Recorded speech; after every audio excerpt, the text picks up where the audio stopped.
Oo, boy, nakikita talaga. Salamat. Salamat, nakikita. Wait lang, gagawin ko na. Wait lang, sa'yo man yan. Guys, ito nga pala. Mamahalin niyo ba silang kung ganito man ito? Oo nga, guys. Pag ganito ba ang itsura ko, mamahalin niyo Pero ba ako, ako? mamahalin ko talaga mga kalingap. Ikaw daw. Guys, kaya ganyan yung itsura nila. Ay, di man yun sa akin, sa'yo man yan. Guys, Mamaya na sa akin. Ay, pag ganito ba ang itsura ko, mamahalin mo pa rin ba ako? Oo, ipaparitoki kita. Grabe ka naman. Joke lang. Mahal kita.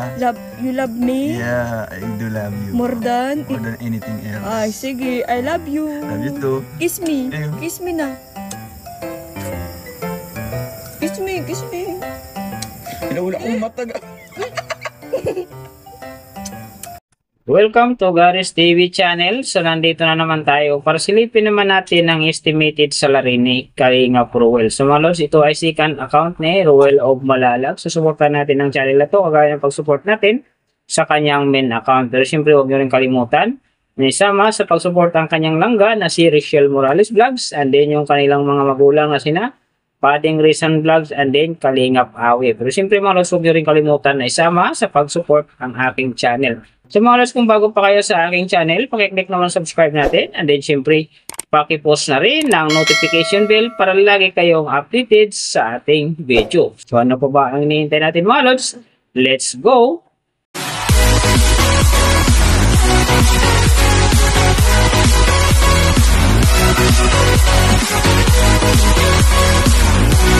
So mga lods, si Kalingap Ruel sa ngayon ay meron ng upload videos na 211. And then, meron na rin siyang subscriber na 99.2k. So, alam na din, share natin sa ating mga newsfeed ang kanyang video and sa ating mga friends para umabot na siya ng 100k at makamit niya rin yung silver play button. So, mga lods, share na. And then, may video views na siya ngayon na 5,785,012. So, yung kanyang country, naka-blank pa, pero alam naman natin mga lods, isa din siyang Filipino. And then, yung channel type naman niya is people. And then, yung account niya, ginawa ito noong June 9, 2021. So, doon naman sa kanyang total grade, nakakuha siya ng B-. And then, sa kanyang social blade rank naman, nasa 827,387. So, doon naman sa kanyang subscriber rank, nasa 2,468. And then, sa kanyang video views rank naman, nasa 1,582,262. So, doon naman sa kanyang country rank, same pa rin mga lods, naka-blank. And then, sa kanyang people rank naman, nasa 1,835.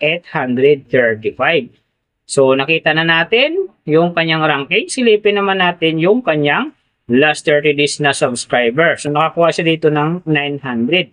Ang kinaganda lang dito mga lods kasi ang kanyang percentage umangat ng 175.0% na ibig sabihin nun, mas maganda ang pasok ng kanyang subscriber ngayon kung i-compare natin sa nakaraan niyang buwan. So, doon naman sa kanyang views mga lods in the last 30 days, nakakuha siya ng 137.789k views. So, maganda rin ang kinalabasan kasi ang kanyang percentage naman dito ay umangat ng 121.0%. So, ibig sabihin maganda rin ang pasok ng kanyang views sa ngayon kung i-compare natin sa nakaraan niyang buwan. So, nakita na natin yung kanyang ranking, last 30 days subscriber, and then yung kanyang views. Silipin naman natin yung kanyang daily summary from subscriber, views, and then yung kanyang earning. So, sa kanyang subscriber mga lods, may 4 na araw ako rito nakita na umangat. Simula nung October 7, nakakuha siya ng 100. And then, nasundan naman ito ng October 15, nakakuha siya ng 300.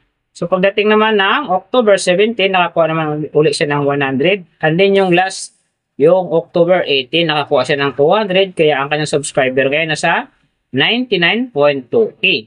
So, doon naman sa kanyang views, mga lods, yung maganda rito, October 8, nakakuha siya ng 13,000. And then, pagdating naman dito ng October 16, nakakuha siya ng 35,000. So, yan ang magagandang views na nakuha niya, mga lods. Pero sinasabi ko, medyo maganda nga talaga ang kinalabasan dyan kasi nga ang kanyang percentage ay umangat ng 121.0%.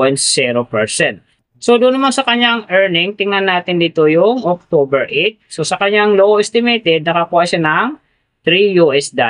And then, sa kanyang high estimated naman, nakakuha siya ng $54 US dollars. So ang mga naman mga lods, daily summary lang, mas maganda kung silipin natin yung naka-round off na from daily, weekly, and monthly para malaman na natin kung magkano na ngayon ang estimated salary ni Kalingap Ruel dito sa YouTube.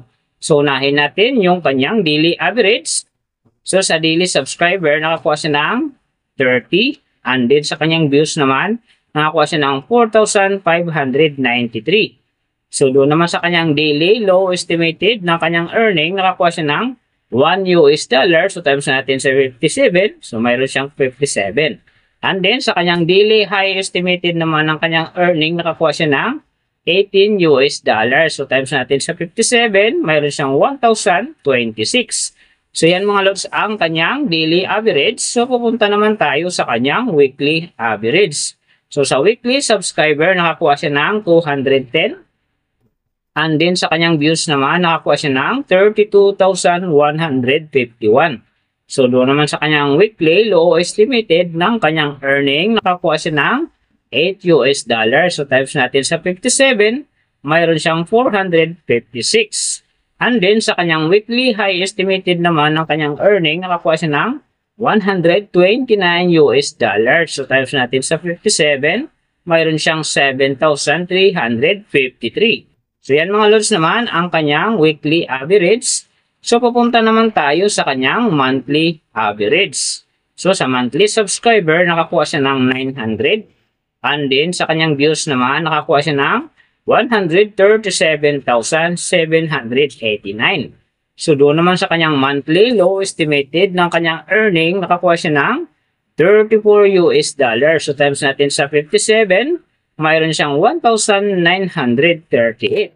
And then sa kanyang monthly high estimated naman ng kanyang earning, nakakuha siya ng $551 US dollar. So times natin sa 57, mayroon siyang 31,407.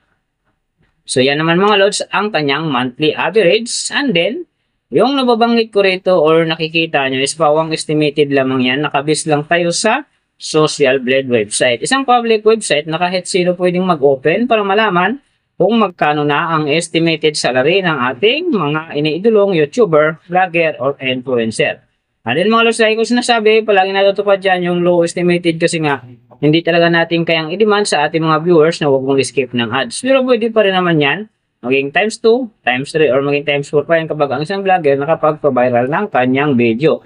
Pero siyempre mga lods, kung supporter ka ni Kalingap Ruel or ni Ruel of Malalag or isa kang Rochelle fanatic or Kalingap fanatic, huwag ka na mag-skip ng ads dahil bigyan yan sa kanyang channel.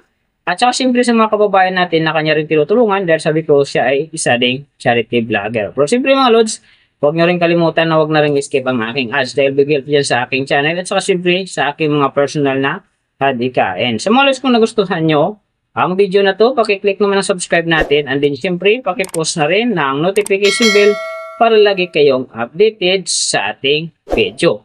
Then kung mayroong gusto mong pagawa ng video na sim nito para sa inyong mga iniidolong YouTuber, vlogger, or influencer, comment nyo lang sa baba yung tamang detalye ng kanyang channel para ma-search natin kagad at magawa natin sa next video. So big thank you sa lahat ng mga sumusuporta sa aking channel. Sa magsusupport pa lang, iingat kayo palagi and God bless. At sana gabayan kayo palagi ng Panginoon sa ginagawa niyo araw-araw. At siyempre, magtagumpay din kayo sa inyong mga pangarap. So hanggang dito na lang. See you on my next video.